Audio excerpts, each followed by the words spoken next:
Hello mga loads, yung mga hindi pala nakakaalam kung paano mag-delete ng mga na-copyright or kahit na dinelete mo na siya, andun pa din siya sa alerts, hindi naaalis kahit anong gawin mo.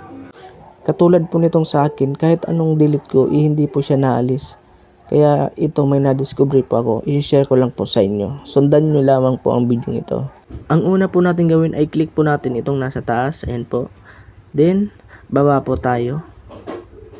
Yan. Then, click po natin yung help and support po. Click po natin yan. Then, next po natin ay yung support and box. Then, yung alerts. Ayan po. Yung kanina po na ini-explain ko po. Ayan po. Yung dalawa. Kahit anong delete mo, andyan pa din siya. Hindi naalis. So, punta po tayo sa settings and privacy.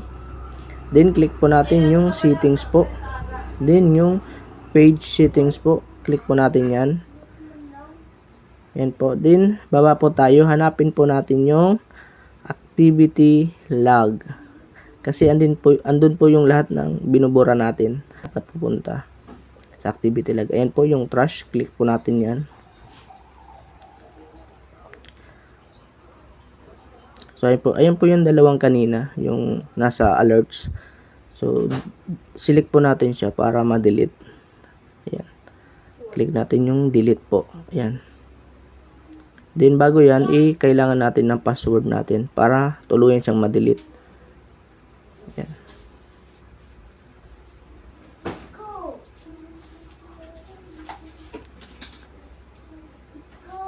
Ayan. Next po ay, click po natin yung submit. Then, ayan po, wala na yung dalawa. Then, back tayo. Punta ulit tayo doon sa support in inbox po. Ayan, back tayo doon. Ayan po, click po natin. Then, sa alerts po, tingnan natin. So, ayan guys, ganun lang po kadali. Sana nakatulong po sa inyo. Huwag po natin kalimutan mag-follow, like, and share. Salamat po.